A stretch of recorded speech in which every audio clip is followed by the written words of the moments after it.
Hello hello et bienvenue sur Toba Makeup et bienvenue en 2023. J'espère que vous allez bien. Tout d'abord, merci d'avoir cliqué sur cette vidéo. N'hésitez pas à vous abonner avant de partir si le contenu vous plaît. Vous pouvez également me retrouver sur Twitter et sur Instagram aux adresses qui s'affichent à l'écran. Et avant de commencer la vidéo, je vous annonce un nouveau calendrier pour cette fin de saison. On ne va plus avoir une vidéo par semaine, mais on va avoir une vidéo toutes les 2 semaines.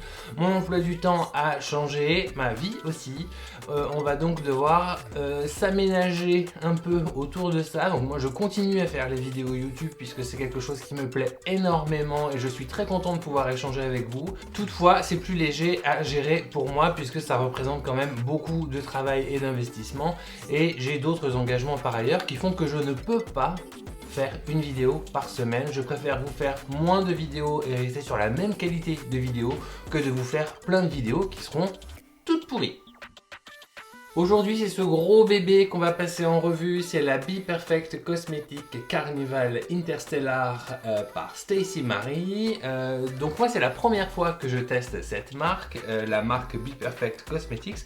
J'en avais beaucoup entendu parler, je l'ai beaucoup vu sur les réseaux et j'avais jamais encore eu l'occasion de mettre la main sur une palette, c'est désormais chose faite. Merci Papa Noël. Et on va voir ensemble de quoi il retourne en termes de qualité. Donc on est quand même sur une palette qui compte 45 fards, 5 x 9, 45, je sais toujours compter. Et comme vous voyez, en termes de color story, on est sur quelque chose qui est extrêmement vaste. On a du froid, on a du chaud, on a de la couleur, on a du gris, on a plein de teintes intermédiaires qui permettent de jolies transitions, je pense, à confirmer, mais tout a l'air très bien. Et comme vous pouvez le voir, on est sur une très jolie palette qui a été très vite out of stock, mais qui est à nouveau en stock un peu partout. Donc je vous conseille d'aller faire un tour si vous souhaitez vous la procurer. On va aujourd'hui essayer de réaliser un maquillage avec cette palette. Au vu de la color story, et puis vous connaissez un petit peu mes vidéos, on va partir sur un maquillage encore une fois très coloré. Et on va commencer tout de suite. Alors je vous dispense de l'étape de la préparation de la paupière parce que vous l'avez vu 300 fois et qu'en fait je pense que ça vous gonfle autant que moi. Donc on va commencer avec la teinte Alien qui est ce vert foncé et un pinceau plat comme celui-ci puisqu'on va essayer d'être assez précis dès le début.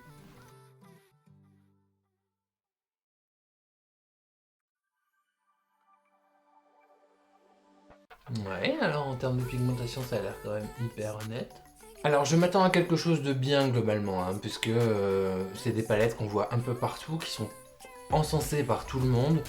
Il n'y a pas de raison que ce ne soit pas de bonnes palettes. Voilà, on va l'étirer un petit peu.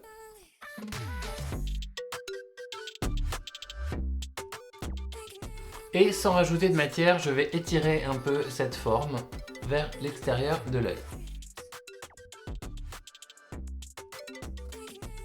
Je vais repasser sur la même zone avec un pinceau de précision comme celui-ci, avec la teinte Météore qui se trouve juste à côté, qui est ce vert forêt un peu plus clair que le Alien très foncé qu'on vient d'utiliser.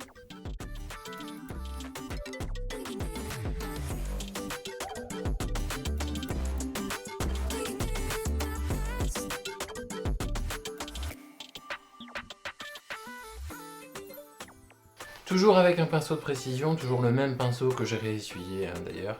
On va utiliser la teinte Earthbound. Alors Earthbound, vous voyez, le fard était un petit peu abîmé. Pourquoi? Parce que quand la palette est arrivée, ce fard était tout pété. Pour réparer un fard, vous pouvez utiliser de l'alcool à 70 ou à 90. J'ai vu que certaines personnes aussi utilisaient du sérum physiologique. Pourquoi pas, après tout. Alors, le sérum physiologique, je peux pas dire, moi j'ai pas essayé, mais visiblement ça marche. En tout cas, c'est comme ça que j'ai pu réparer mon fard. Donc voilà, on va utiliser cette couleur. Et là, on n'a pas besoin d'être extrêmement précis, puisqu'en fait, on vient vraiment diffuser le vert qu'on a posé et on le pose par-dessus l'ensemble.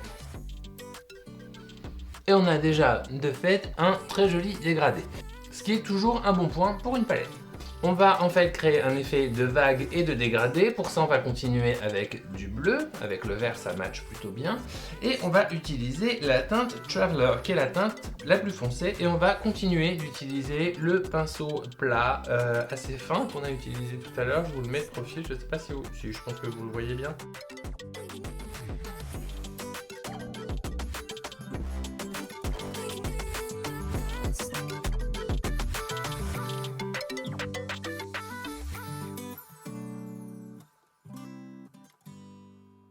Alors comme on l'a fait avec le vert, on va étirer un peu cette couleur sans rajouter de matière sur le pinceau.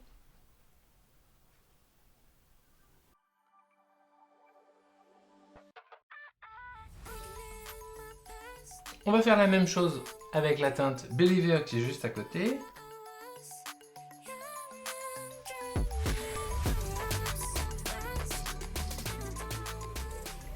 Comme on l'a fait avec le vert, on va utiliser un pinceau de précision et on va diffuser le bleu vers la partie supérieure de l'arc avec la teinte Pluto, qui est ce bleu mauve.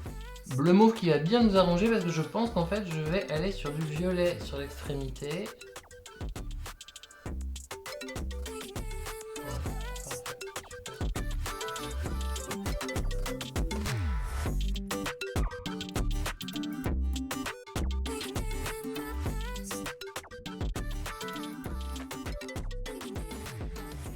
Et je vais répéter l'opération sur la partie externe, donc toujours le même pinceau fin et plat, et je vais utiliser la teinte Spacewalk. Sauf que là, le petit truc, c'est qu'on va viser l'extrémité du sourcil et on va même la dépasser en créant cette petite vague. Ça aura tendance à lifter le regard. Voilà, alors attention avec le violet parce qu'il rigole pas hein, quand même.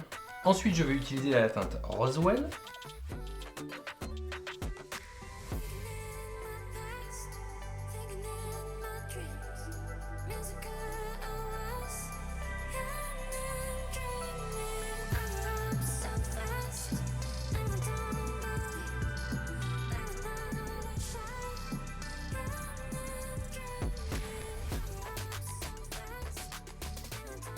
C'est l'heure de reprendre mon petit pinceau de précision et je vais utiliser la teinte Lightyear qui est juste ici, que je pose partout là où j'ai mis du violet.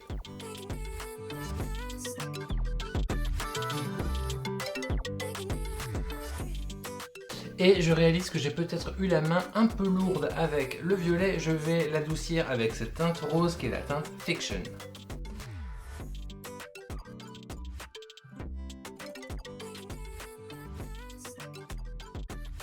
Voilà pour la première partie. Alors à ce stade, on a une ligne qui est déjà relativement nette. Ceci dit, on veut quelque chose de plus net. Pour ça, vous m'avez déjà vu le faire, on va utiliser de la base. Donc je me munis d'un pinceau plat, de base de fard à paupières. Moi je vais utiliser la base P. Louise. Vous connaissez l'histoire par cœur.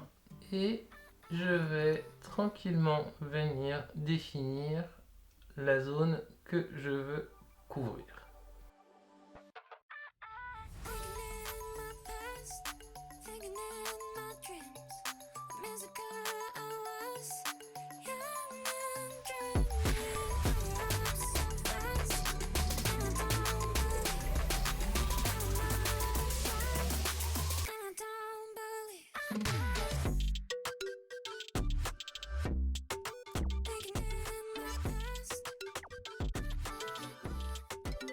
Comme on a utilisé des couleurs froides sur la partie supérieure, on va sur la partie inférieure de la paupière, enfin celle qui reste à remplir, utiliser des couleurs plus chaudes. Et pour ça, on va commencer avec un pinceau applicateur comme celui-ci, et la teinte Luna, qui est celle-ci.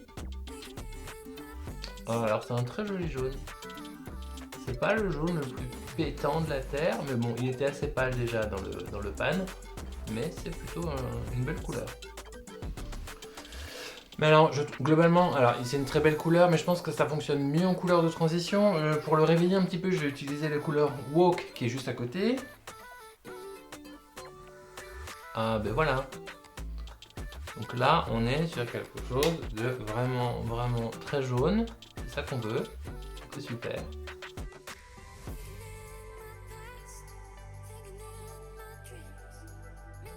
Alors, vous l'avez remarqué, je ne monte pas jusqu'au vert. Je ne fais pas la jonction. Pourquoi? Parce que je veux garder une petite ligne pour pouvoir éventuellement l'utiliser par la suite pour faire autre chose. C'est pour ça que je laisse un espace creux entre le jaune et le vert. Bon, et pour l'instant, chose très positive, je n'ai aucune chute. Je vais continuer dans les couleurs chaudes en utilisant la couleur From Mars qui est rouge terracotta. Ouais, on est sur quelque chose de rouge orangé qui est assez beau et qui se marie très bien avec le jaune.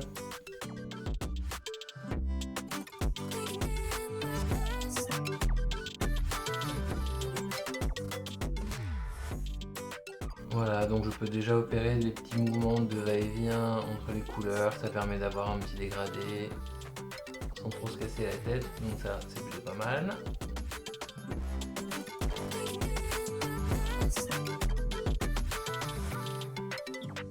Et de la même manière, je vais poursuivre avec la teinte Comète, qui est entre le rouge, entre le fuchsia, entre le orange, on sait pas bien.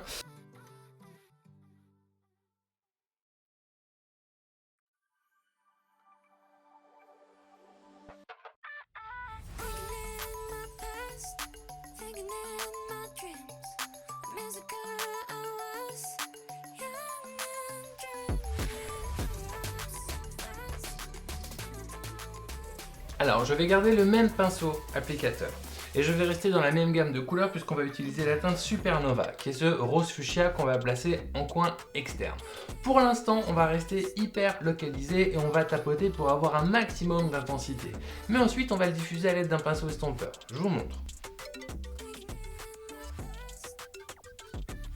Oh là là.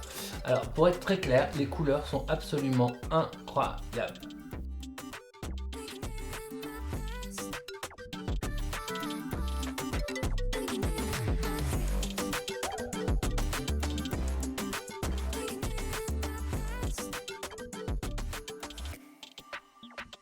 Donc là, comme vous voyez, j'ai deux pinceaux estompeurs. J'en ai un qui est plutôt fluffy et j'en ai un qui est plutôt boule avec des poils qui sont plus denses. Je vais commencer avec celui-ci pour estomper cette couleur et avec celui-ci, je vais utiliser un autre rose pour diffuser celui-ci toujours vers l'extérieur. Mais on va commencer avec le boule. Et je fais des petits mouvements pour étirer tranquillement ma couleur.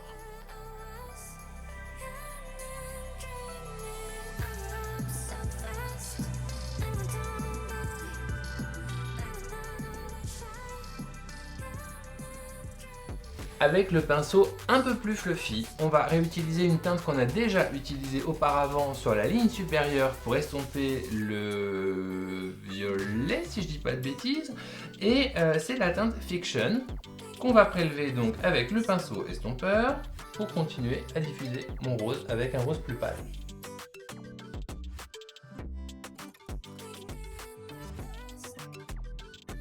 Ce qu'on peut faire à ce stade, c'est joindre cette couleur qu'on vient de poser, ce rose très clair, au blush. Moi, je vais utiliser mon blush Martine, c'est la seule exception que je fais aujourd'hui à la palette Interstellar. Je vais utiliser la teinte rosée, la teinte Paula, qui est là, que je vais ajouter en coin externe.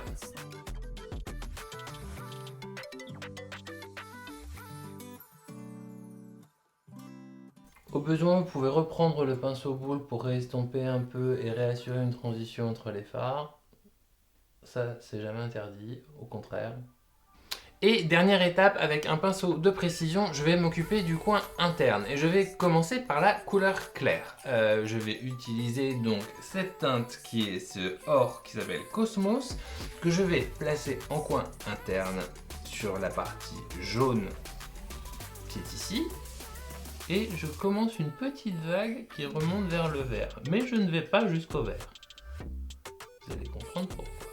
Puisqu'en fait le but du jeu c'est de relier les deux zones par un enlumineur de coin interne. On a utilisé la teinte Cosmos qui est or. On va utiliser la teinte Interstellar qui est un bronze qui est entre l'or et le vert. Donc qui est bronze en fait.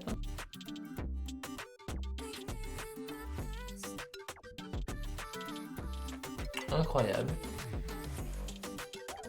Et on va terminer de relier l'ensemble avec la teinte reptilienne qui est celle-ci. Donc c'est pour ça que j'ai commencé avec la couleur claire, hein, vous le voyez, c'est aussi pour ça que je garde le même pinceau, c'est que je vais du plus clair vers le plus foncé. Et cette teinte, je le joins au vert et je le diffuse légèrement dans le vert.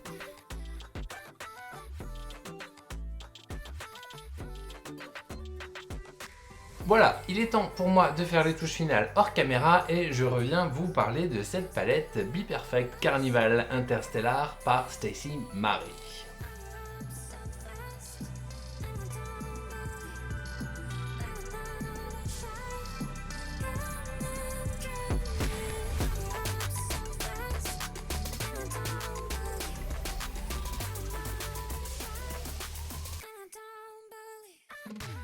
Et me revoici donc avec le look terminé, donc j'espère qu'il vous plaît. Moi je dois vous dire qu'il me plaît beaucoup. Moi j'adore les looks hyper colorés, un peu arc-en-ciel comme ça. Alors parlons peu, parlons bien. Il se trouve que c'est pas vraiment une surprise dans le sens où je m'attendais à avoir une palette de qualité, puisque si vous vous baladez un petit peu sur internet et vous êtes intéressé par le monde du make-up, et je pense que c'est le cas sinon vous ne seriez pas sur cette chaîne, vous savez que les cosmétiques de chez Be Perfect Cosmetics sont de très bonne facture. Je peux pas me prononcer sur les autres palettes parce que je les ai pas essayées. En revanche, celle-ci, mais elle vous arrache les molaires, quoi. C'est un truc de malade. C'est une super palette qui est vraiment très complète et je pense que pour les débutants, typiquement, c'est le genre de palette qu'il faut acquérir. Ça va vous permettre de réaliser plein de looks, d'appréhender plein de textures différentes aussi, de la paillette au gel, en passant par des fards mat qui sont quand même d'excellente qualité comme vous pouvez le voir. Et on arrive à des résultats qui sont très efficaces et je vous garantis qu'avec si vous préparez vos paupières avec une bonne base et que vous utilisez des fards de qualité comme ceci, ce soir à 23h, en fonction de l'heure à laquelle vous regardez, ou à 6h du matin, donc vous aurez toujours ce maquillage sur les yeux et ça tient très bien. Donc voilà, écoutez, moi je suis très content d'avoir réalisé cette vidéo là pour vous. N'oubliez pas que vous pouvez me retrouver sur Instagram et sur Twitter, ça s'affiche à l'écran. Si le look vous plaît, et d'ailleurs même s'il ne vous plaît pas, n'hésitez pas à le dire en commentaire, je serai ravi de vous lire. Et puis d'ici la prochaine vidéo, prenez bien soin de vous et de vos proches. Salut!